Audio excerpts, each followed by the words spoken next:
Le silence est d'or, la parole est d'argent. On juge celui qui parle, pas celui qui se tait.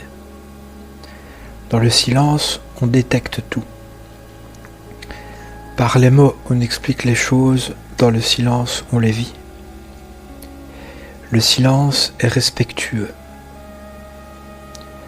La parole embellit ou salit les choses, le silence n'y touche pas. La parole prend parti, le silence reste neutre. Il est toujours intéressant d'écouter, parler non.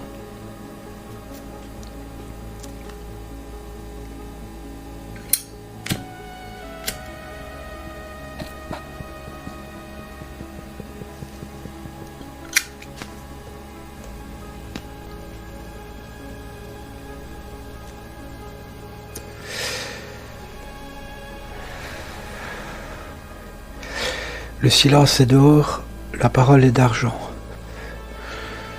On juge celui qui parle, pas celui qui se tait. Dans le silence, on détecte tout. Par les mots, on explique les choses, dans le silence, on les vit. Le silence est respectueux.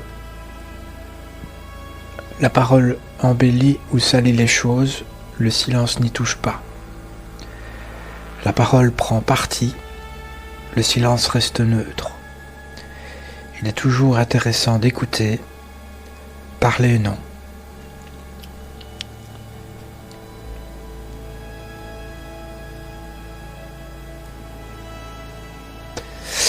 Alors j'ai voulu commencer par ce fameux proverbe.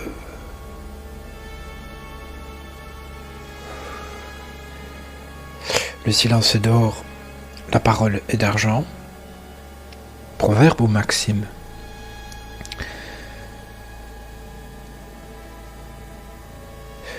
Peu importe.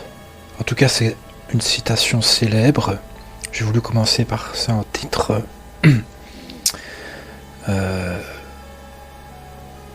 Qui est en vérité tout à fait en accord avec la philosophie bouddhiste, qui valorise clairement le vide, le silence, le détachement.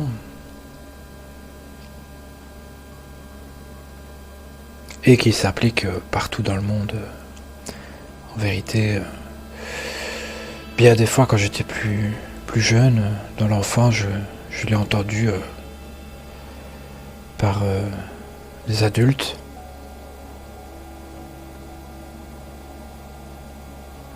Parce que quand on est petit, on dit quand même pas mal de bêtises aussi. On parle trop vite. Et peut-être des fois pour dire n'importe quoi.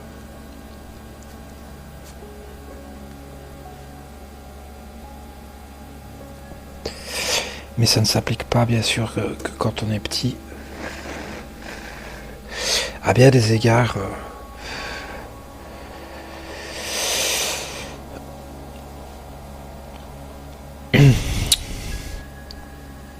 je préfère le fait de ne pas répondre à des réponses impulsives, non mesurées.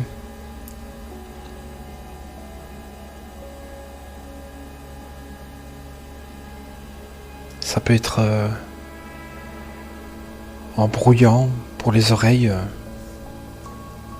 voire même salissant pour les oreilles d'entendre des bêtises ou du non mesuré. Alors on juge celui qui parle, pas celui qui se tait. En fait, par la parole, quand on s'exprime, on s'expose. Quand l'interlocuteur ne ressent le besoin de réagir. Mais même sans ça, quand on s'exprime, en général,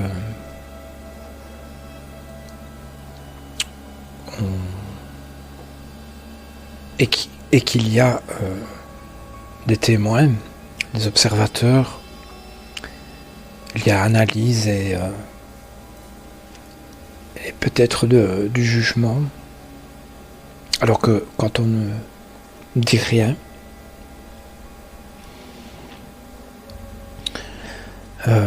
maintenant on peut juger des personnes qui ne disent rien, mais beaucoup moins que celui qui s'exprime en tout cas. Un arbre, par exemple, on ne le juge pas.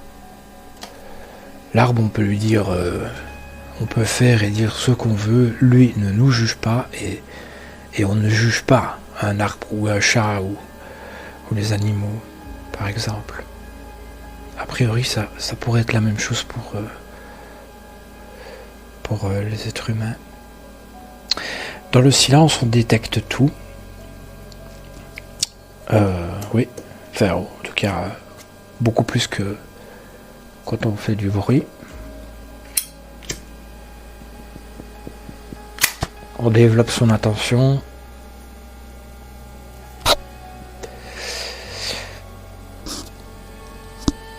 Et alors, surtout, je pense, concernant l'ouïe, ça concerne, je pense, surtout l'ouïe.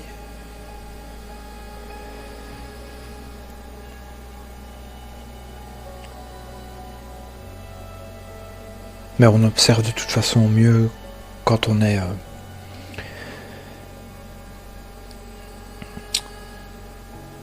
je dirais peut-être un peu passif, en retrait, posé. Et donc c'est de l'enrichissement en vérité, dans la détection, dans la contemplation, on s'enrichit en même temps. Alors par les mots, on explique les choses, dans le silence, on les vit. Oui. Pour bien ressentir, alors ça dépend des gens, ça dépend aussi hommes et femmes, mais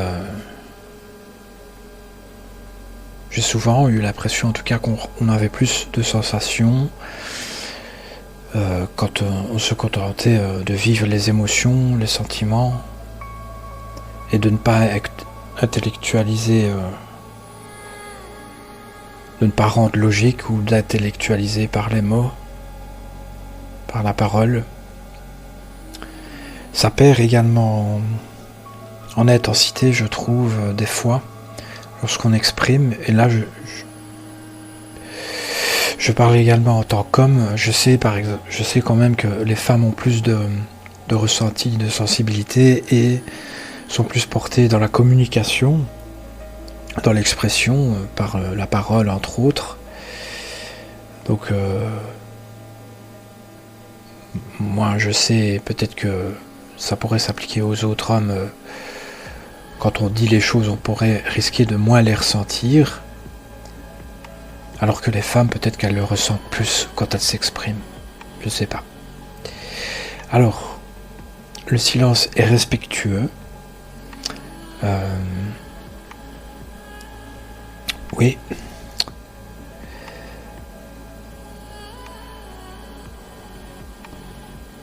Par exemple, un cas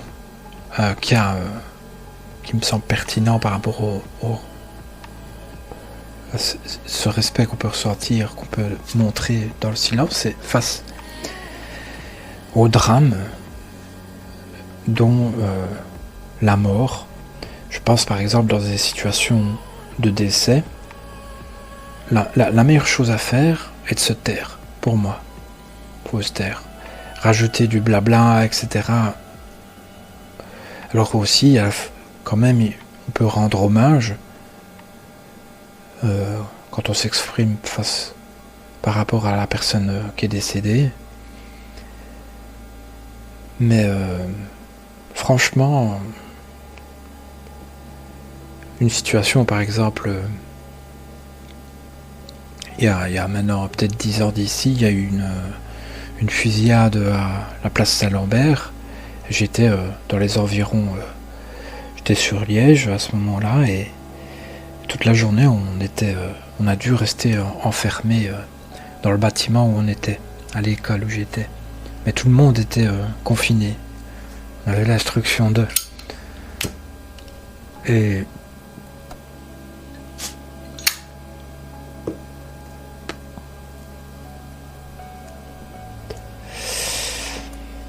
beaucoup parlaient.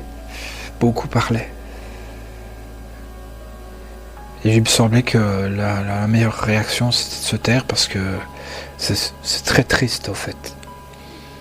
Et la meilleure façon de s'exprimer, c'est, je pense, les larmes quand on est triste ou...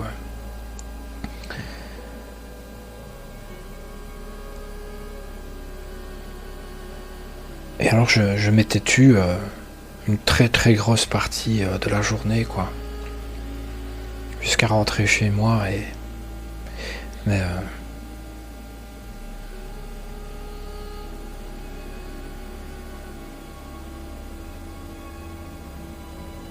enfin voilà, c'est par rapport en tout cas au drame comme la mort, mais quand une personne s'exprime également, se contenter d'écouter sans rajouter quoi que ce soit est aussi du respect. Bien entendre que la personne ait terminé ce qu'elle dit, etc. C'est ça que je veux dire aussi, que ça peut souvent me déranger quand les gens réagissent trop vite ou m'interrompent quand je parle. Je pense aussi que prendre un temps à chaque fois, quelques secondes, pour bien prendre en compte ce que la personne dit, pour justement donner la meilleure réponse qui soit, est judicieux, que de réagir spontanément, impulsivement, sans avoir pris tous les éléments en compte, etc. Que marquer des temps d'arrêt pour bien mesurer à propos, c'est respectueux. Alors la parole embellit ou salit les choses, le silence n'y touche pas, c'est dans la même notion de respect.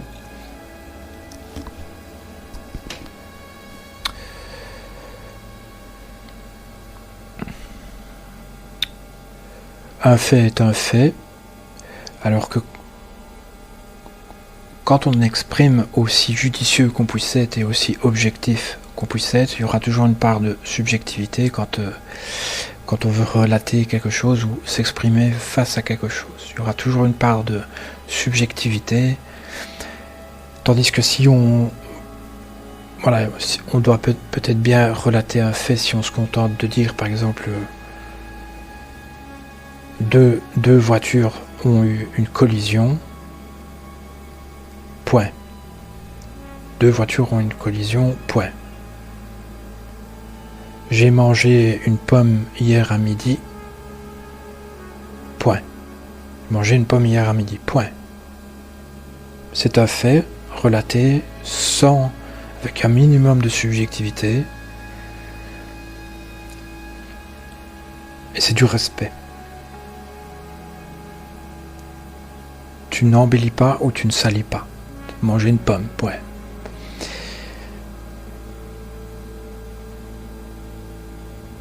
La parole prend parti, le silence reste neutre.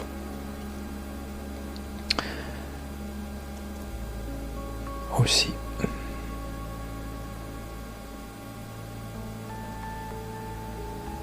Dans le même contexte, relater les faits, voire ne rien dire, sans jugement, avec détachement, une certaine forme de détachement, mais en tout cas sans jugement. Les choses se passent, ok, ça se passe.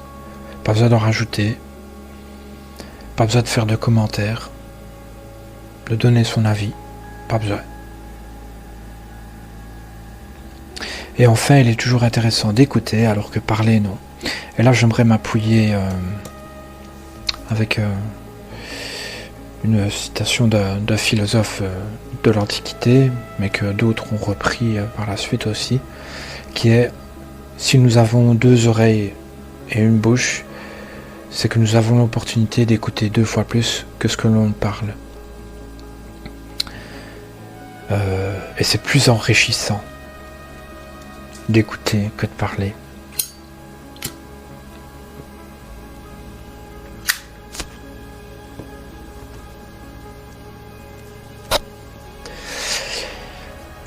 fait toujours du bien de s'exprimer, pour bien des raisons. On a besoin de s'exprimer, je pense, ça en sachant également qu'on n'est pas obligé de s'exprimer par la parole, mais par le non-verbal, sachant également qu'une grosse partie, un bon gros pourcentage de la communication humaine ou animale et végétale est du non-verbal, langage du corps. Il n'y a que les hommes qui ont la parole et s'expriment intellectuellement par le verbe.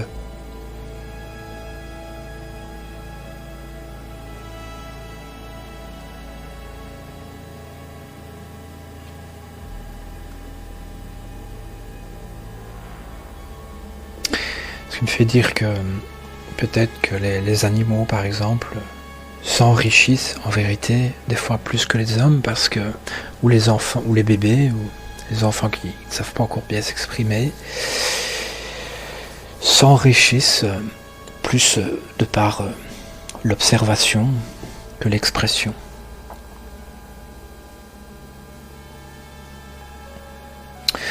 Voilà, je pense que c'est tout. Mais je terminerai quand même. Le silence est d'or, la parole est d'argent. Pour tout ce que je viens de dire, et en particulier le fait qu'on s'enrichit plus aussi dans le silence que dans la parole. Mais on peut, pour revenir à la méditation, on peut vraiment ressentir de stimulation positive à travers le silence, comme la paix, sérénité, détachement, liberté mentale, non-jugement,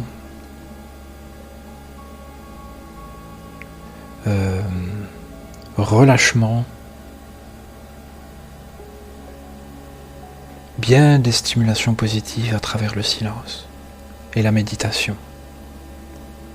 À des instants méditatifs de silence pur, intérieur, il y a